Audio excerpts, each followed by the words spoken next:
Son of a bitch. All right, listen. BC coilovers are actually pretty good, so just watch this.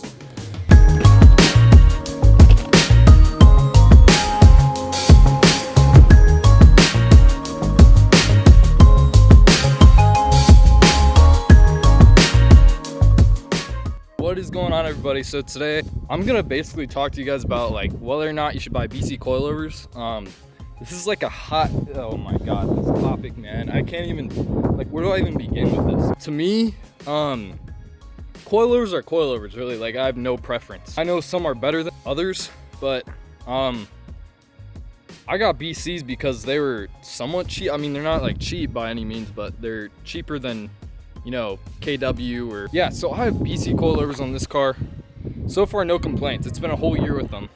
As you can tell, the ride height's pretty freaking low. Honestly, I barely even clear. I went up to Angeles Crest and destroyed the side, almost like, not destroyed, but like, god damn, look at that. It was just getting caught up on here because I don't have my fenders rolled, but I got nothing to worry about now because I don't drive my car that hard all the time, so it's not like I need to roll them right now. This is the back. Keep in mind, this is not maxed out. This is like a conservative ride height. So it's like what I would do, what I'd call a daily drivable height. This side's a little more lifted because we're on a slant, but you get the idea. Pretty damn low. So BC coilovers actually has a, they have like variants of their coilovers. I have the BR series. This is like the base, you know, what you put on every car if you're just streeting it. Like no track, nothing. Although they do perform really good, so that's something to keep in mind. But BC coilovers, they have a extreme low option. God damn. They have like an extreme low option, which usually is what you buy if you're like slamming your car. I don't recommend it personally. Like, I saw a review on YouTube with this guy who has it on his E90. He said it's like extremely stiff. The ride's just not that great compared to BR. And BR, you get the best of both worlds, really. Like, you can lower your car a lot on these coilovers. My buddy Cam, shout out to you, Cam. This car is on the BR series on his E39, and the thing is low. Like, it's extremely low. And that's not even maxed out. He actually had to raise it up because he had so much camber wear on the rear tires. But he's not even on extreme lows. He's on the regular BR series. And you can snag used, well, not even used, but like the older style of BCs for cheap. He got his for, I believe, like 750, 800. So really, it's up to you. I personally think BR series is the way to go. The reason why I say that is because they're super dailyable. They're not too stiff, but they are a little more stiff than factory. Keep that in mind. They're coilovers. It's not like they're gonna freaking float across the road. But literally, I'll show you guys this. So this is probably my favorite feature, and this is why I went with coilovers. So this has adjustable dampening. You have a little tool. Let me get that. I believe, yeah, you literally come up under here. You stick this little thing. Oh god, that's not good. I almost just lost my my little doodad. You stick this in here, and then you twist it left or right depending on how soft or stiff you want it. And for me, I just have it on medium, so that means like it's on setting like 22 or something like that. 22 out of 32. So that's kind of like the you know, the moderately stiff setting. I recommend it. It feels great. It's not too stiff, not too soft. The rears on this, so these cars have independent setups in the rear, so it's not a true coilover setup. It's a strut and then a spring. So it makes it relatively easy to install the rears. I mean, coilovers are pretty easy in general. Literally for this, all you have to do is jack up the car. You don't even have to take the damn wheel off. For me, I don't. The car's like not so low that you know, when you jack up your car, your wheel goes up with it. It's not to the point where I have no access to the little circle or whatever. What would they even call that? Get in there and twist it. But I definitely recommend putting a jack stand under your car.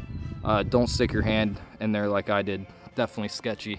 But yeah, that's how you adjust the rears. I also have that set on 22. Now, here's another question I'm gonna get. Why did you choose BC over maybe KW? And simple answer to that, price. Literally, BC Coilovers, a whole set, $1,000. How could you not? Like, $1,000 for coilovers that perform almost as good as KWs. No, don't get me wrong, KWs are phenomenal. You can't really compete with KW. There's just that extra push of quality, and but KWs are pretty good. But again, that's kind of like, that's like a quality coilover that I'd probably put in like an M4 or an M3, you know, something like that. This car, it's like, personally, like, I don't see myself spending $3 grand or however much. BC route was good. I've had zero problems with them, except when I first put them on, I had like a little bit of noise. I think that's because this side was actually maxed out. It was maxed out on like drop, and I think it was making noise, like if I'd bottomed it out or something. So that's something to look out for. BCs do make some noise, and I'm sure it progressively gets worse over time. BCs are relatively cheap for coilovers. Highly recommend them. You know, you're probably debating, should I get KWs, BCs? Definitely not Racelands. KW and BC are definitely probably the best options for you. Don't get spring. Like, if you don't care so much about, like, you know, adjustability and you know, a lot stiffer of a setup, yeah, go for springs, because springs are more for like the looks, not so much performance, I think. So one thing to note about BCs is the fact that you may have to rebuild them after a couple years.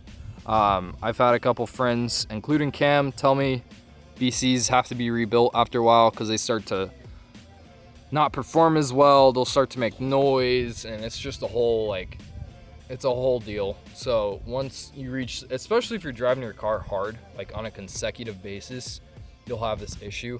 I don't know, like, say you daily your car, would that contribute to, or would that relate to that whole rebuild process? I don't know. I feel like it wouldn't, because if you're just dailying your car, occasionally driving it hard, I don't know, like, it might lengthen the time until that time comes to rebuild them. Other than that, I think that's it. So to conclude this video, I definitely think coilovers are the way to go, especially BC coilovers. BC coilovers, honestly, they're kind of underrated. Like, I don't know what it is. They're not like the best by any means, but dude, they're freaking great for the price you pay. It's so worth it. Like, I don't see why you wouldn't want to do that. KWs, yes, KWs are probably better. They're more expensive, so if you want better coilovers, go for the KWs, but BCs is the way to go, honestly. Also, the exhaust setup's getting updated. The car's gonna be getting louder. I had to do it. Like, I have to.